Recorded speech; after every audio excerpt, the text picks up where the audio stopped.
sapa kita semuanya sebagaimana biasa. Shalom. Shalom. Kurang semangat. Shalom. Haleluya. Puji Tuhan. Tepuk tangan bagi kemuliaan Tuhan. Merasa bahagia, merasa bersuka cita. Puji Tuhan. Haleluya. Firman Tuhan menyapa kita hari ini dari Yohanes 3. Ya, dari Yohanes 3 ayat 1 sampai 17. Agak ini panjang firman Tuhan hari ini. Ya, Yohanes 3 ayat 1 sampai 17. Kalau sudah ketemu, mari kita bangkit berdiri bersama-sama untuk mendengarkan firman Tuhan. Dan judulnya di atas, percakapan dengan Nikodemus. Itulah judulnya, percakapan dengan Nikodemus. Supaya lebih semangat dan kita nikmati firman ini, kita baca secara bergantian dari ayat pertama nanti ayat terakhir kita bersama-sama. Beginilah firman Tuhan yang menyapa kita. Ada seorang Farisi yang bernama Nikodemus, seorang pemimpin Yahudi.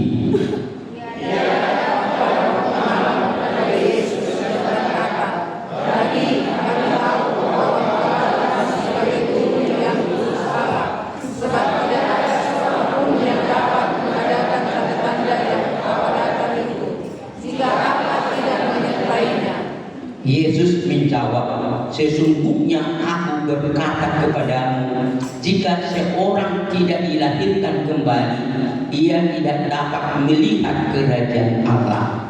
Kata Nikodemus kepadanya, bagaimana mungkin seorang dilahirkan kalau ia sudah tua? Dapatkah ia masuk kembali ke dalam rahim ibunya dan dilahirkan lagi? Jawab Yesus, sesungguhnya aku berkata kepadamu, jika seseorang tidak dilahirkan dari air dan roh, ia tidak dapat masuk ke dalam kerajaan Allah. Apa yang dilahirkan adalah dari, dan apa yang dilahirkan dari roh adalah roh. Janganlah heran karena aku berkata kepadamu, kamu harus dilahirkan kembali.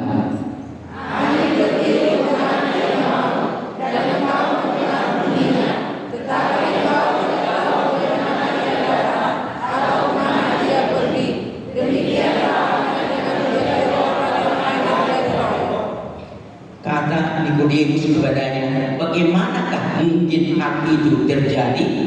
Jawab Yesus, engkau adalah kepercayaan dan engkau tidak mengerti hal itu. Sesungguhnya aku berkata kepadamu, kami berbicara tentang apa yang kami ketahui dan kami bersaksi tentang apa yang kami telah lihat, tetapi kamu tidak menerima kesaksian kami. Kamu tidak percaya bahwa aku berkata-kata dengan kamu tentang hal yang duniawi. Bagaimana kamu akan percaya bahwa aku berkata-kata dengan kamu tentang hal surgawi?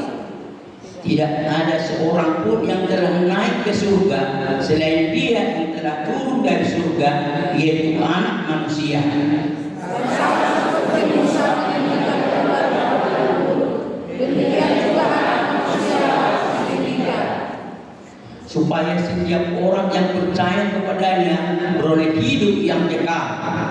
karena begitu besar kata-kata ini, sehingga ia dapat mengamalkan yang meninggal, supaya setiap orang yang percaya kepadanya tidak binasa, melainkan beroleh hidup yang kekal. Kita baca bersama-sama ayat 17. Satu, dua, tiga.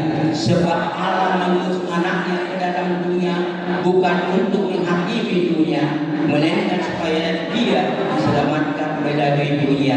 Katakan haleluya. Haleluya. Silakan dulu Bapak Saudara sekalian. Ini minggu yang pertama, sekali lagi minggu yang pertama, tepatnya di tanggal 1 Maret. Jadi minggu ini dengan bulan Februari sama tanggal 1 di hari Minggu. Ya, hari Minggu tidak berbeda. Nanti bedanya hanya karena Maret lebih dari 28, hanya 31. Itu bedanya. Kita lihat. Jadi ini sudah bulan Maret. Ingat, ini bulan Maret. Bulan Februari sudah kita lewati 1 bulan penuh. Jadi bulan Februari itu kalau kita renungkan dengan kata-kata Februari itu, di sana kita menjadi pembersihan diri dan penyucian jiwa kita. Sekarang kita masuk ke bulan Maret. Ini penting juga kita renungkan karena kita berada masuk di dalamnya. Apa arti Maret? Maret itu berasal dari kata Mars atau Mars, yakni dewa perang. Jadi Mars ini adalah nama dari dewa perang. Ya, itu dewa perang. Jadi dia mulai berperang, ya berperang. Sehingga situasi waktu itu cuaca mulai hangat dan perang dimulai. Itulah pada saat itu. Jadi pada bulan Maret bahwa mereka mulai berperang. Apa kita tangkap dari bulan ini bagi kita juga? Kita juga dalam hidup kita ini tidak beda seperti dewa perang itu. Kita sekarang juga sedang memasuki yakni peperangan. Amin. Amin. Peperangan apa? Peperangan iman kita menuju kepada Paskah. Ingat, peperangan kita menuju kepada Paskah. Sekarang apakah kita, kalau kita sudah dikuatkan, dicucikan ini, sekarang mampukah kita untuk menerima Paskah nanti dengan karya Kristus bagi kita? Itulah yang perlu kita lakukan. Jadi pergumulan hidup kita sekarang di sini, itulah yang perlu kita tangkap. Tapi dalam kalender gereja ini disebut dengan Minggu Reminiscere. Ya, ini selalu saya sampaikan juga setiap minggunya. Karena minggu-minggu ini setiap minggunya itu punya makna menuju kepada peristiwa Paskah. Ya, peristiwa Paskah. Memang jujur saja orang-orang di PDI tidak pernah biasa mengenal nama ini, tapi di sini saya sampaikan selalu dan sudah mulai dari dulu itu. Apa Minggu Reminiscere ini? Di Minggu Reminiscere ini adalah mengingat segala, yakni rahmat dan kasih setia Tuhan. Di sini dia kita direnungkan mengingat segala rahmat dan kasih setia Tuhan. Kalau kita bukan dengan bulan Maret, di sini kita diberikan segala rahmat untuk memenangi peperangan, keinginan daging, hawa nafsu dan sebagainya, supaya karena kasih setia Tuhan memampukan kita nanti untuk merespon peristiwa Paskah bagi kita. Amin. Itu dia. Sehingga nanti setiap kita sampai kepada Paskah, Tuhan terima kasih karena melalui karyamu aku menjadi umat. Itu yang mau Tuhan katakan kepada kita.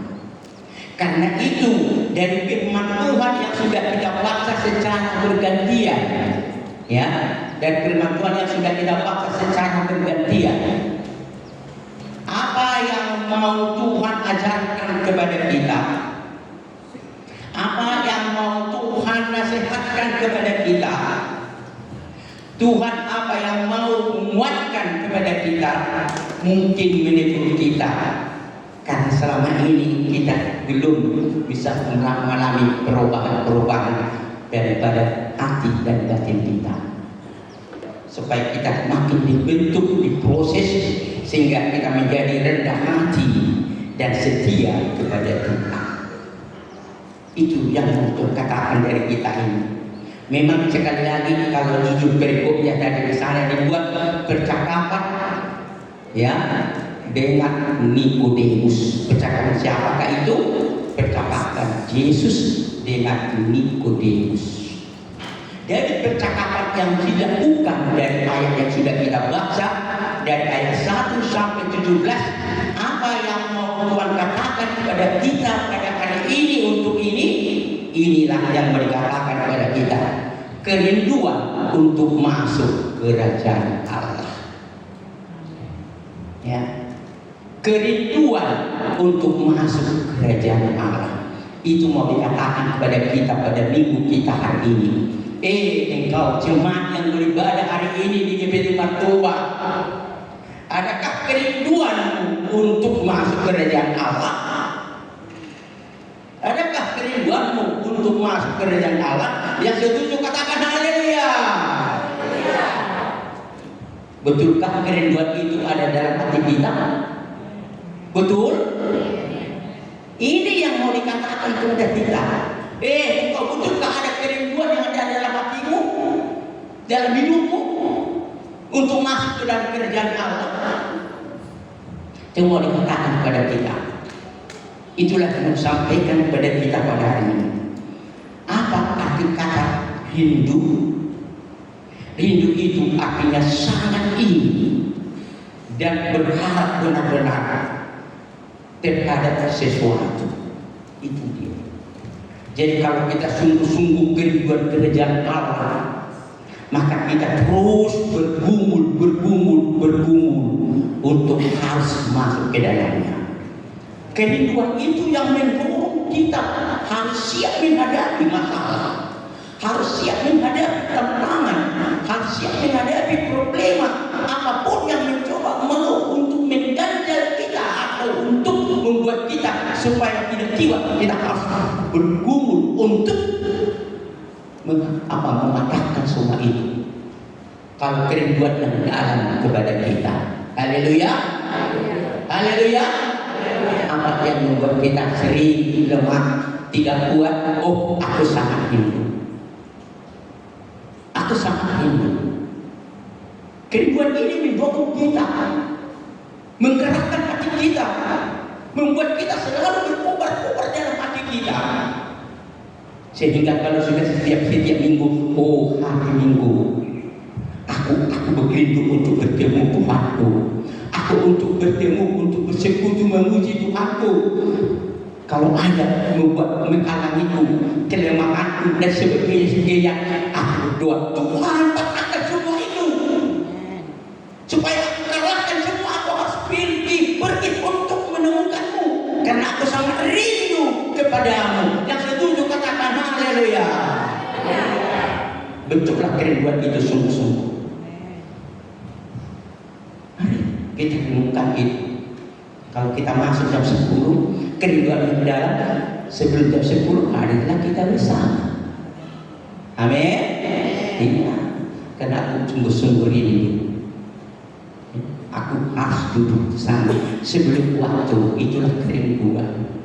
Kerinduan itu mendorong kita selalu. Itulah. Sehingga kalau ada selalu kerinduan yang dalam, ada keinginan yang kuat dalam diri kita. Karena dalam kerinduan itu ada cinta yang dalam hati kita. Haleluya. Inilah yang dikatakan pada kita pada minggu ini.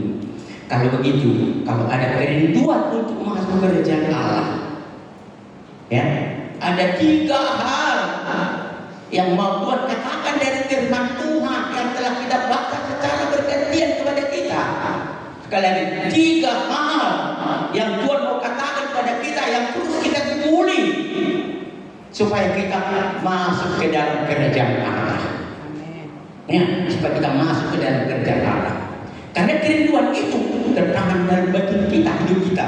Aku harus masuk ke dalam kerajaan Allah. Apa yang pertama?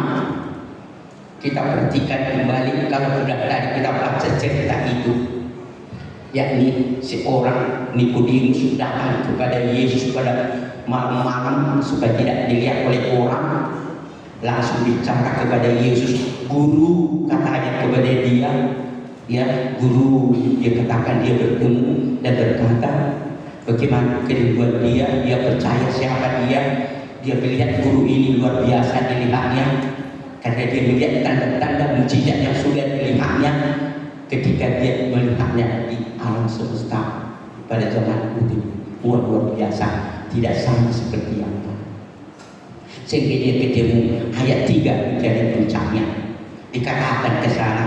Sehingga setelah dia bertanya apa dikatakan di sana, Yesus menjawab. Perhatikan itu yang pertama dikatakan, Yesus menjawab, sesungguhnya aku berkata kepadamu, ya, aku berkata kepadamu.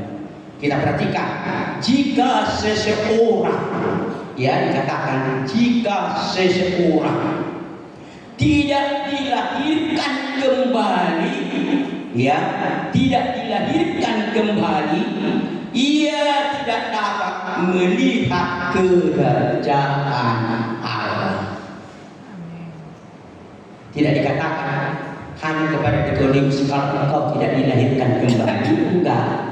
Tapi seseorang, jika seseorang, siapapun itu, maksudnya siapapun itu, kalau dia tidak dilahirkan kembali, ya, untuk melihat kerjaan Allah pun dia tidak akan mampu. Kalau gitu, apa yang mau Tuhan katakan pada kita pada hari ini? Ini yang pertama, harus dilahirkan kembali. Amin. Itu yang pertama. Kalau kita betul-betul rindu masuk ke dalam kerajaan Allah itu, maka pertama kita harus dilahirkan kembali. Ya, dilahirkan kembali. Kita lihat bagaimana kata dilahirkan kembali. Nikodemus ini luar biasa, otaknya hebat. Tapi walaupun begitu tidak paham dia apa dimaksudkan Yesus. Memang tidak bisa dicerna oleh otaknya. Karena apa dikatakan Yesus itu memang tidak bisa dipahami oleh akal manusia. Amin. Amin. Tidak bisa. Itu maka dikatakan harus engkau dilahirkan kembali. Ya, dilahirkan kembali. Makanya dikatakan tadi, bagaimana lagi aku bisa masuk kembali ke dalam rahim ibuku? Apalagi aku sudah tua. Bagaimana aku lagi masuk ke dalam aku lagi?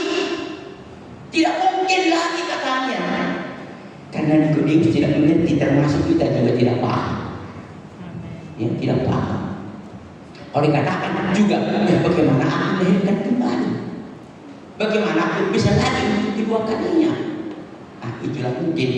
Tapi apa dikatakan oleh Yesus di sini?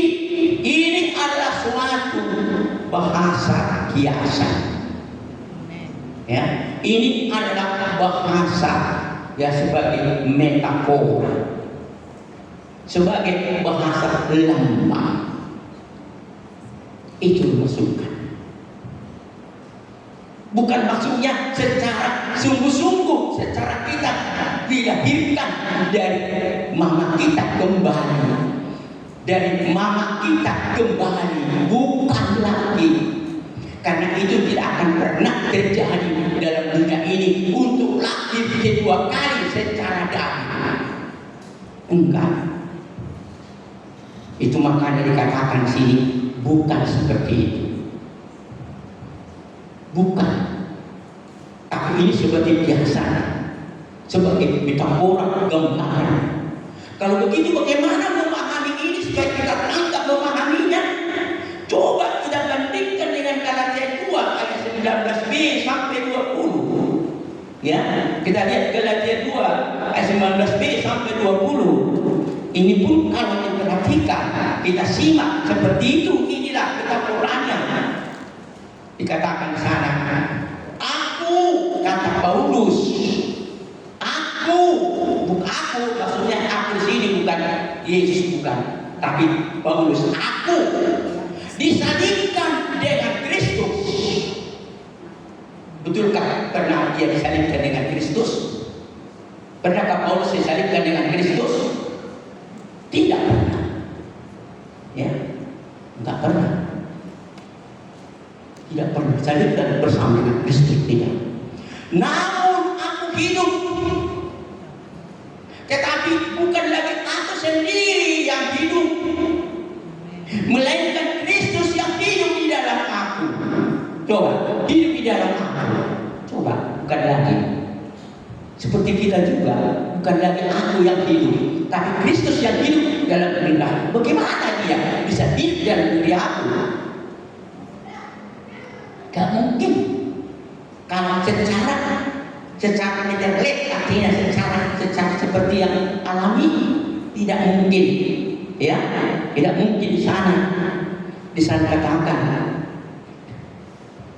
melainkan di dalam aku hidup yang sekarang aku hidup secara jasmani adalah hidup oleh iman dalam Anak Allah yang telah mengasihi aku dan menyerahkan dirinya untuk aku.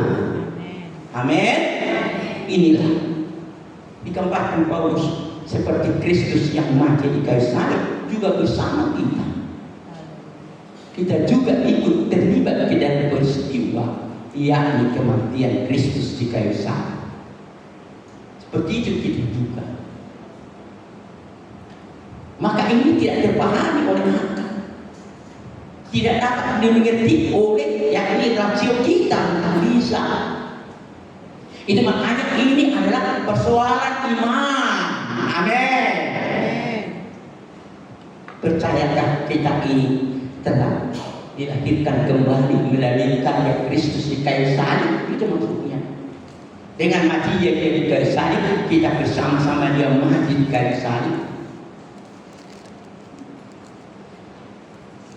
Begitu dengan hidup kita. Dia berkata kepada kita, kalau engkau tidak lahirkan kembali, kamu tidak akan melihat kerajaan Allah. Katakan kepada kita. Jadi perlu kita renungkan dalam diri kita sekarang. Perlu kita perhatikan dalam diri kita. Perlu kita simak dalam diri kita. Ya Tuhan, bagaimana? Apa yang telah kau lakukan, berbuat kepadaku? Apa yang kau kerjakan kepadaku? Aku percaya apa kau lakukan pasti ini luar biasa kalau Tuhan yang melakukan. Amin. Maka dia berkata, engkau kerinduan yang dan kerajaan Allah yang pertama engkau harus dilahirkan kembali. Adakah betul kerinduan itu dalam hidup kita masing-masing? Yang ada katakan sekali lagi, haleluya. Itulah secara singkat. Kalau begitu, kita dilahirkan dan bagaimana kita dilahirkan kembali?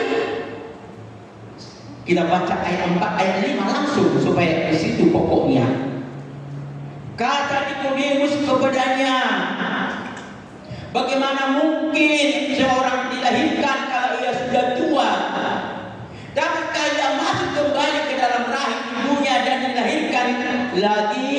Nah itu tadi. Enggak mungkin, sekali lagi enggak. Makanya semua kata dilahirkan kembali. Kalau gitu apa ucapnya ayat kelima? Di situ pokoknya. Jawab Yesus, sesungguhnya aku berkata kepadamu, jika seseorang tidak dilahirkan, kita perhatikan dari mana kita dilahirkan? Dari air dan roh. Ia tidak dapat masuk ke dalam kerajaan Allah. Haleluya. Itu kalau kau tidak dilahirkan dari air dan roh. Coba dulu kalau kita pikir juga secara alami, secara manusia, bagaimana kita bisa dilahirkan dari air? Gak mungkin kan dari air. Lahirkan dari air, gak mungkin. Dari roh lagi, gak mungkin. Kalau begitu, apakah yang maksud oleh Yesus dengan kata dari air dan roh? Ini yang dikatakan kepada kita. Yang kedua, dilahirkan dari air dan roh. Apakah yang dimaksud dengan kata air dan roh ini? Air dan roh juga adalah bahasa kiasan atau lambang atau metafora. Haleluya. Haleluya. Bagaimana kita dilahirkan dari air dan roh? Air itu, sekali lagi, air itu adalah metafora ya daripada baptisan. Dan juga roh itu adalah metafora daripada baptisan. Artinya baptisan air dan baptisan Roh Kudus. Amin. Itu dia. Jadi dilahirkan dari air dan roh, artinya dia dibaptis dalam air dan dalam Roh Kudus. Amin. Itu sebabnya ketika Yesus mulai melayani, yang didahulukan oleh Yohanes Pembaptis, dia berkata ke sana, dia cuma kan katakan, aku dibaptis juga. Dia datang kepada Yohanes, baptis aku. Ingat, baptis aku. Memang Tuhan berkata, enggak layak aku membaptismu, tapi untuk melalui kehendak Allah, melalui kehendak Allah, dia dibaptis. Setelah dibaptis, bagaimana oleh Yesus? Begitu saja? Enggak. Roh datang seperti burung merpati. Amin. Dia mulai sejak itu dia melakukan, yakni kehendak Tuhan. Dua hal yang tak terlupakan. Maka selalu kalau aku membaptis kamu dengan air, nanti dia membaptis engkau dengan roh. Amin. Ya, jadi menjadi orang yang masuk ke dalam kerajaan Allah. Dua hal yang harus kita penuhi: dibaptis dalam air dan dalam Roh Kudus. Amin. Iya. Dan kalau kita tidak dibaptis dalam air, tidak dibaptis dalam Roh Kudus, kita tidak akan pernah masuk ke dalam kerajaan Allah. Siapa di sini belum dibaptis dengan dalam air dan juga dalam Roh Kudus, jangan mimpi masuk ke dalam kerajaan Allah. Untuk melihat saja yang dikatakan tidak punya hak. Amin. Itu katakan. Bagaimana untuk ini kita lihat dalam Roma 6 ayat 3 sampai 4. Roma 6 ayat 3 sampai 4, mulai ayat 3-nya. Yang begini dikatakan. Atau tidak tahukah kamu bahwa kita semua yang telah dibaptis dalam Kristus Yesus telah dibaptis dalam kematiannya? Coba, dibaptis dalam kematiannya. Dengan demikian kita telah dikuburkan bersama dia melalui baptisan. Ya, baptisan dalam kematian, supaya sama seperti Kristus telah dibangkitkan dari antara orang mati oleh kemuliaan Bapa, demikian juga kita dimungkinkan hidup dalam hidup yang baru. Baru kita hidup yang baru. Dengan baptisan itu kita telah dikuburkan kehidupan lama kita. Karena dalam Kristus kita sudah berubah seluruh hidup kita. Kita lah inilah yang disebut dengan lahir baru. Amin. Enggak ada minyak. Amin. Mari. Ingat, dibaptis itu dalam air. Bukan dipercik. Kalau dipercik itu bukan menguburkan, bukan lambang penguburan itu. Enggak, itu makanya kita enggak diterima baptisan yang memercik-mercik. Karena itu tidak ada dalam Alkitab. Harus dibaptis ke dalam air. Sehingga dimasukkan ke dalam. seperti yang dikuburkan orang yang dikubur. Amin. Itu makanya kita tidak menerima baptisan kalau anak-anak, karena dia belum mati bersama Kristus dan hidup bersama Kristus. Karena dia sudah mematikan keinginan daging hawa nafsunya, dia mulai membentuk hidupnya, hidup yang baru di dalam Kristus. Haleluya. Untuk lebih jelas coba kita lihat, bandingkan dengan 2 Korintus 5 ayat 17. Coba lihat, kita lihat 2 Korintus 5 ayat 17. Apa yang bisa ketemu?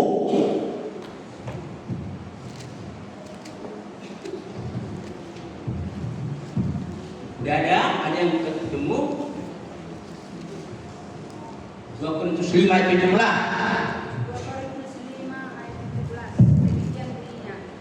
Siapa yang ada di dalam Kristus, ia adalah ciptaan baru. Yang lama sudah berlalu, sesungguhnya yang baru sudah datang. Iya, kalau dia sudah kita dibaptis bersama Kristus, maka kita ada di dalam Kristus seperti tadi. Maka kita yang lama berlalu, maka yang sesungguhnya yang baru sudah datang. Situ dia. Dia sudah dibentuk dalam Kristus. Dia diproses dalam Kristus. Dia dibentuk di dalam Kristus. Itulah yang perlu kita renungkan. Ya, itulah yang perlu kita gumuli dalam diri kita ini. Sehingga kita tanyalah diri kita, apakah kita ini sudah dilahirkan kembali atau belum? Artinya dilahirkan dari air dan roh. Yang sudah dilahirkan dari dan roh, angkat tangannya untuk kemuliaan Tuhan. Angkat tanganmu. Kenapa enggak angkat tangan? Belum dilahirkan kembali? Ya. Kamu harus dibaptis dari air dan roh. Itulah yang membuat kita, dan itu tidak lepas dari karya Kristus di atas kayu salib. Makanya setiap minggu kita ini menuju kepada Paskah yang dilakukan Kristus untuk mewujudkan apa yang Tuhan lakukan kepada kita. Itulah yang perlu kita renungkan. Kalau ini sudah dilakukan, apa yang perlu Tuhan minta? Katakan pada kita yang terakhir, seperti pertanyaan tadi, apakah engkau sudah dilahirkan kembali dengan roh? Untuk terakhirnya kita baca ayat 15. Ya, dari ayat Yohanes Sintian, ayat 15 saja aku baca di sini. Ya. Nah, kita perhatikan di sana. Supaya setiap orang yang percaya kepadanya, kita perhatikan di sana. Supaya setiap orang yang percaya kepadanya, yang huruf besar, artinya Yesus itu kepadanya, beroleh hidup yang kekal. Amin. Ayat berikutnya ayat 16. Karena begitu besar kasih Allah akan dunia ini, sehingga Dia telah mengaruniakan anaknya yang tunggal, supaya setiap orang yang percaya kepadanya tidak binasa, melainkan beroleh hidup yang kekal. 17. Sebab Allah mengutus anaknya ke dalam dunia bukan untuk menghakimi dunia, melainkan supaya dunia diselamatkan melalui Dia. Itulah Dia, melalui Dia. Jadi ketiga apa? Percaya Yesus dalam hidupmu. Ya, percaya Yesus di dalam hidupmu. Bagaimana kita dilahirkan kembali? Dan dari air dan roh harus kita percaya kepada Yesus. Itu maksudnya. Kita percaya, Tuhan, aku percaya Engkau telah mati untukku karena kasih-Mu yang besar dan luar biasa. Cuma katakan tadi, Maka begitu besar kasih Allah akan dunia, sehingga Ia telah menurunkan anaknya yang tunggal, supaya setiap orang yang percaya kepadanya tidak binasa, melainkan beroleh hidup yang kekal. Hidup yang kekal inilah yakni dapat masuk ke dalam kerajaan Allah. Amin. Amin. Itu dikatakan. Sehingga pergumulan kita ini tadi, inilah peperangan bagi kita dalam hidup kita sekarang ini. Dalam bulan Maret ini, Tuhan, aku berperang. Ya, melalui keinginan dari hawa nafsu sebagainya, supaya bisa aku kalahkan semua. Semua aku patahkan semua. Tapi sesuai dengan gereja juga dikatakan sana tadi, oh Tuhan jangan lupa ini minggu remise, ya remise. Ingatlah ya rahmat-Mu dan kasih setia-Mu yang tidak pernah membiarkanku melepaskan. Engkau selalu ada campur tangan dalam hidupku, memberikan kemenangan bagiku, menggumuli pergumulan hidupku ini. Peperangan yang sedang aku jalani, supaya aku bisa betul-betul sampai nanti kepada peristiwa Paskah, sungguh-sungguh merasakan kebahagiaan di dalam Kristus Yesus. Haleluya. Untuk mengakhiri firman ini, kita baca Yohanes 14 ayat 6. Ya, Yohanes 14 ayat 6. Dikatakan begini, kita bandingkan di sana. Sekali lagi, Yohanes 14 ayat 6. Kata Yesus kepadanya, Akulah jalan, kebenaran dan hidup. Ya, tidak seorang pun datang kepada Bapa kalau tidak melalui aku. Kita tidak bisa masuk ke dalam kerajaan Allah kalau dia tidak melalui aku. Tidak bisa. Sehebat apapun engkau,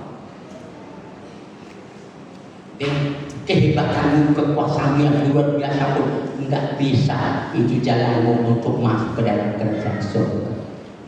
Enggak. Artinya karena di surga adalah Bapamu dan kamu bisa melalui aku. Percayalah aku, maka dengan itu engkau akan menerima. Hanya dengan itu kita bisa masuk ke dalam kerajaan. Tanpa dia tidak bisa akan masuk ke dalam kerajaan Allah. Kita renungkan itu dengan dalam hidup kita, dalam kehidupan kita. Dan untuk apalagi coba kita baca lagi dalam Yohanes 6 ayat 47. Kita lihat di sana juga dengan dikatakan oleh Yesus, sesungguhnya aku berkata kepadamu, siapa saja yang percaya, ia mempunyai hidup yang kekal. Ya, kita disebutkan dalam Yohanes 6:47. Siapa saja percaya kepada dia memperoleh hidup yang kekal. Hanya yang memperoleh hidup kekal yang bisa masuk ke dalam kerajaan Allah. Haleluya. Mari kita renungkan dengan dalam batin kita. Pada minggu yang pertama pada minggu ini, mari kita renungkan pada bulan Maret yang sedang kita jalani. Kita dalam peperangan kita, iman kita, berikan kekuatan menang dari Tuhan bersama kita. Katakan haleluya. Yang mau bergumul untuk firman Tuhan, mari bangkit berdiri bersama-sama.